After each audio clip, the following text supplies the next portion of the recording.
Gujarat high court દ્વારા ધારાસભ્ય ચેતર વસાવાની પત્ની શકુંતલાબેન સહિત 5ને જામીન મંજૂર કર્યા બાદ તેઓ વડોદરા સેન્ટ્રલ જેલમાંથી મુક્ત થયા છે। તેઓને આવકારવા માટે તેમના પરિવારજનો તેમજ આમ આદમી પાર્ટીના પ્રદેશ અને જિલ્લા કક્ષાના નેતાઓ વડોદરા જેલ ખાતે પહોંચ્યા હતા અને તેમનું સ્વાગત કર્યું હતું।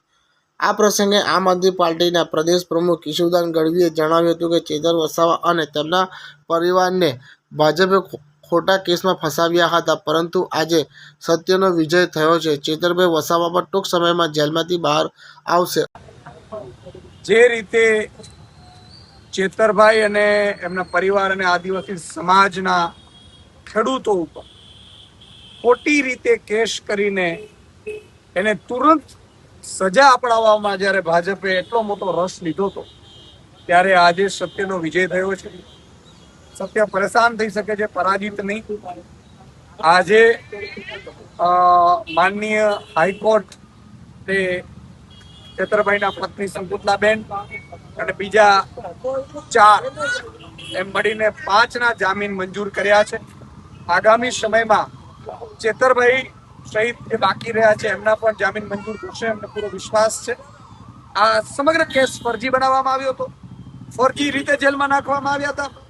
ચેતરભાઈ ડરી જાય, ચેતરભાઈ આદિવાસી સમાજનો અવાજ ન બને, અવાજ જાગૃત ન કરે આદિવાસી સમાજને, અને જળ જંગલ જમીનના મુદ્દા ન ઉઠાવે ને ત્યાં મોટી કંપનીઓ આવી શકે એ માટેનો ભાજપનું ષડયંત્ર હતું, પરંતુ એ ષડયંત્રનું ધ્વસ્ત થયું છે। ચેતરભાઈ વસાવા મજબૂતાઈથી ઉભા રહ્યા છે, આદિવાસી સમાજ સાથે ઉભા રહ્યા છે અને એમણે સંઘર્ષ કર્યો છે। આદિવાસી સમાજ માટે એક વાર જેલમાં ગયા, 2 વાર ગયા, 3 વાર ગયા, એમના પરિવાર પણ ગયા।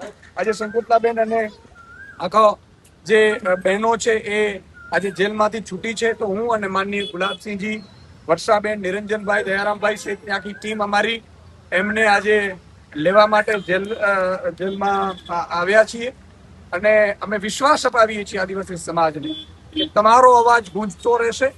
ચેતરભાઈ વસાવા ટૂંક સમયમાં જેલથી બહાર આવી જશે અને આદિવાસી સમાજ માટે બમણા જોરથી ચેતરભાઈ વસાવા લડશે। અને ભાજપને પણ કહેવા માંગુ છું કે હવે વારંવાર ચેતરભાઈને જેલમાં નાખીને તમે જે ષડયંત્રો કરો છો એનાથી તમને જ નુકસાન થાય છે। ત્યારે અંબાજીથી ઉમરગામ સુધી આદિવાસી સમાજના યુવાનોમાં રોષ છે। મહેરબાની કરીને હવે ચેતરભાઈ વસાવા ઉપર ખોટી FIR કરવાનું અથવા તો એને જેલમાં નાખવાના ષડયંત્રો ભૂલી જજો।